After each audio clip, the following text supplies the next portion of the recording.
beautiful weekend ahead.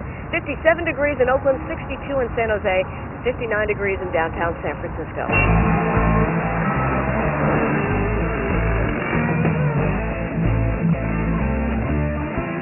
Right, ladies and gentlemen, Michael Savage, Hot Talk 560 KSFO.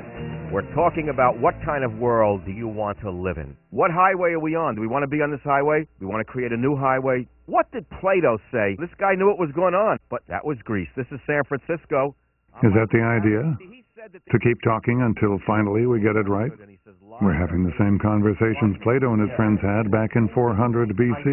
Oh, did you see in the paper the other day about that high school student who was caught cheating on her college board? Oh, yeah, I read that. Yeah. Oh, yeah. She said her teacher gave her the answers and told her that everyone cheats. That's the way the world works. But I think it's sad. People are under a lot of pressure. Let's face it here. If you were guaranteed that no one would find out, wouldn't you cheat? Would you cheat? Would you?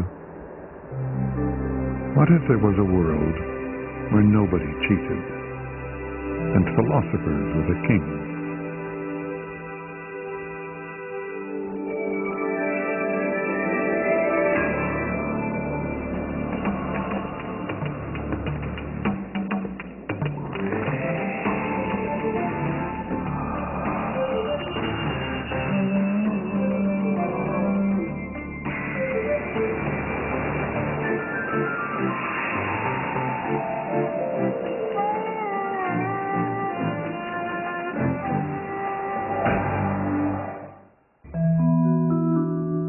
This is a book that pulls you in, plays with your mind, and dares you to put it down without saying what you think. Plato's Republic has the kind of power to intrigue and infuriate that few works can equal. You can argue about anything, from whether we should allow certain kinds of music to be sold, whether we should censor the arts. What is justice? What is a great society? What ought it be? What is authentic and what is fake? How one has knowledge. What do we teach the young? Whatever it is, it's somewhere in Plato. Plato's Republic follows the intellectual adventures of Socrates, who one night, 24 centuries ago, created an ideal city, the Republic, where all of mankind's problems are solved. This book, Plato's Republic, changed my life. William Bennett, former Secretary of Education of the United States, says it encouraged him to go into politics. Plato says, yeah, we better have censorship in the ideal republic because you're going to have, otherwise you're going to have license. Everyone's going to do what they see on the videotape, and the videotape didn't even exist. He said he would kick out the poets, too. Go up to North Beach. I tend to agree with him. Mike Savage, a radio talk show host who bills himself as the compassionate conservative, reads it regularly to his listeners. It's sort of an internal chess game that I play with myself. And I will read a few pages and find my mind for, let's say, the pieces of thoughts that dance around in my head sometimes that get out of control, fall in place. It's a way of ordering my mind, my imagination, and all of my mental faculties. Nobel Prize-winning poet Joseph Brodsky dismisses it. There are people and people, you see, and this is what Plato couldn't understand. He thought that all people should be like, well, let's say himself. Novelist Joyce Carol Oates questions his sanity. The Platonic vision is basically somewhat unreal. It's basically mad. Madman? Visionary?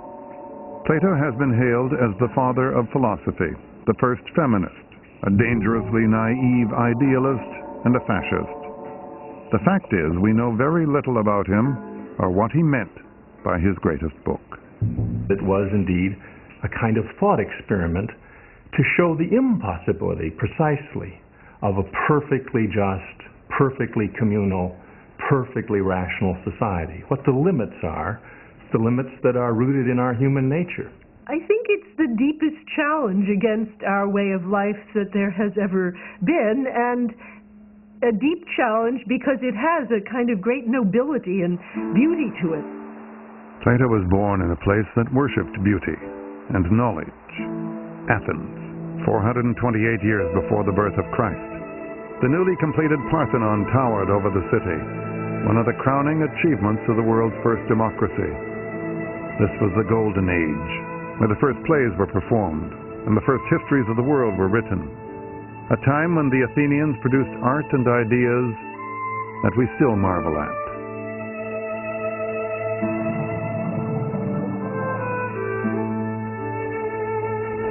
But it was also a time of devastating human loss.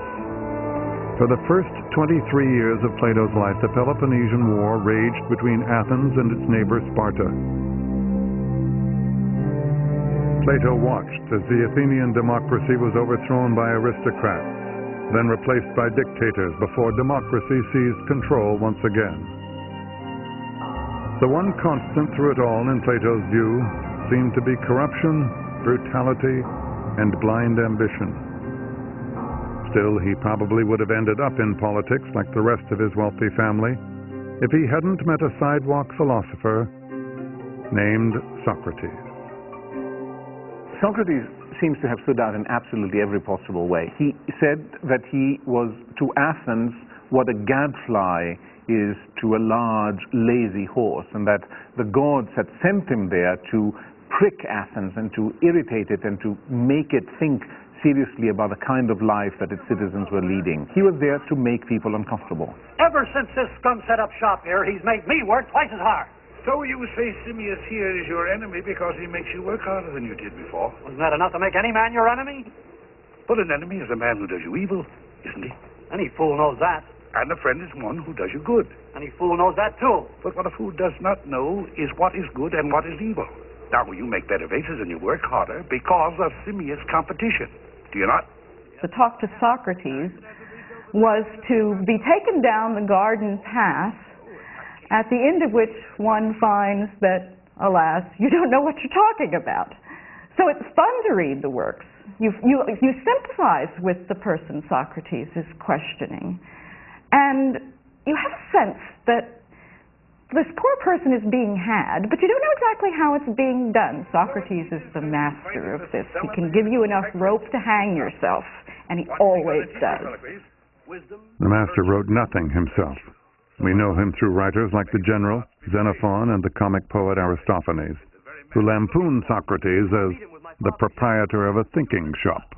Anger. I told you once, Simmias, and I won't Anger tell you again. always interests me. Protagoras? But the infamous Socratic method was captured most vividly by Plato in a series of imaginary conversations known as the Dialogues. He made his mentor the main character of more than 20 books, including the Republic. The action begins at the port of Piraeus, just outside Athens.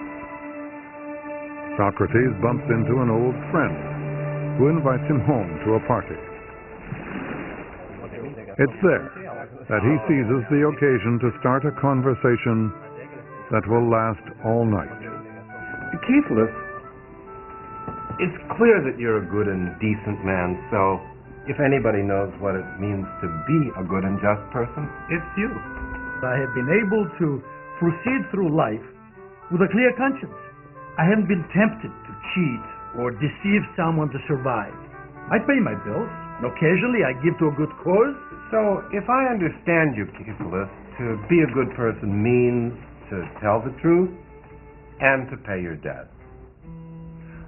Well, Socrates. The main argument of the Republic is an argument about being a good person. The term that's usually used in translations is justice, and what's at stake is a definition of justice. The style of the book, like the Johnny Carson show, here we are, we're gathered together, we're talking, let's meet so-and-so, let's see what he has to say. Let's meet Cephalus. Well, Cephalus, come on out and tell us what you think about things. Well, Polemarchus, come on out, what do you think? Well, here's that crazy guy, Thrasymachus. Come on out, Thrasymachus, what do you think it is? Well, it's like an ongoing, late-night TV show with these, quote, experts coming on. Here's your interviewer, your moderator, who says, well, that won't do. No, that idea of justice won't do, and this idea.